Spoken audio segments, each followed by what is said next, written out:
day mga Karon Stars! So welcome back to my channel at dahil nagutom na naman kami ngayong gabi ng aking ka-food buddy, kaya pumunta kami ngayon sa may V&V Diner sa may corner ng Barangay 8, MH Del Pilar Street.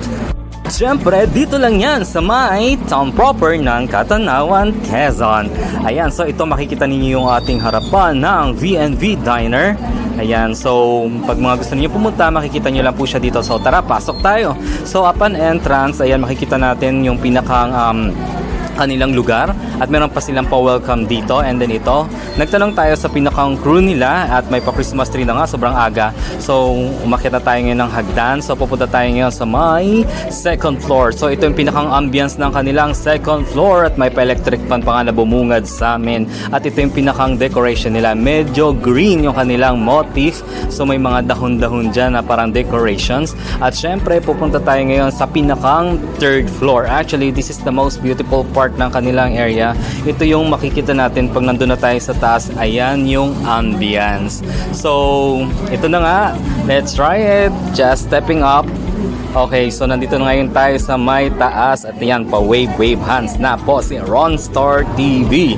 At syempre, hindi rin magpapahuli ang aking kasama na papaakyat na rin po ng hagdan. Ayan, so once again, ito po yung V&V Diner na matatagpuan sa pinakang town proper ng Catanawan, Quezon.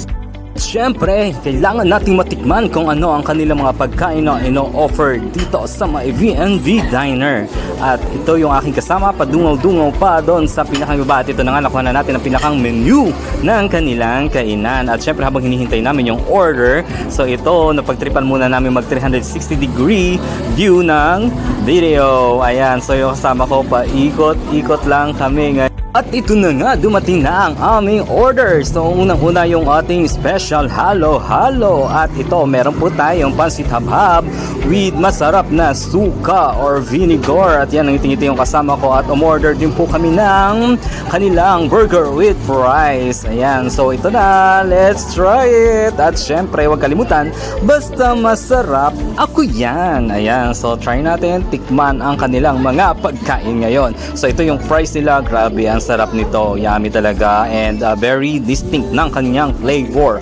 At ito rin yung kanilang burger, sobrang sarap, talagang ramdam na ramdam mo at lasap na lasap mo ang kanyang langha, sarap. At itong kasama ko, ito nga, inupakan niya ang pansit habhab.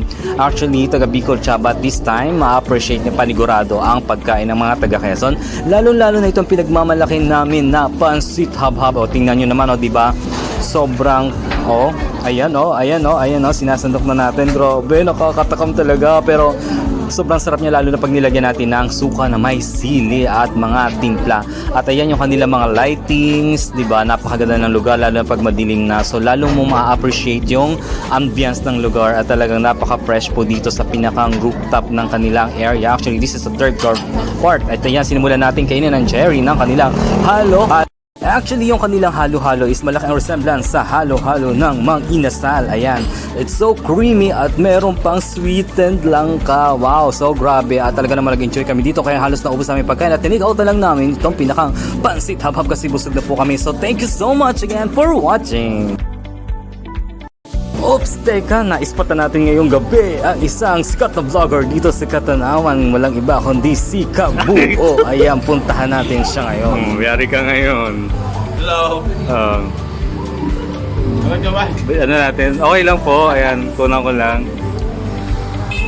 Ayan. Ano masasabi mo, Kabuo? Ano ka ngayon? Nagkita. Aksidente nagkita. Hindi sinasadya. Di ba? Sinadya mo eh. Ayan o si Kabuo. Dinala ng ako, may manlilibre. Hindi siya po ang libre sa amin, si Kabuo.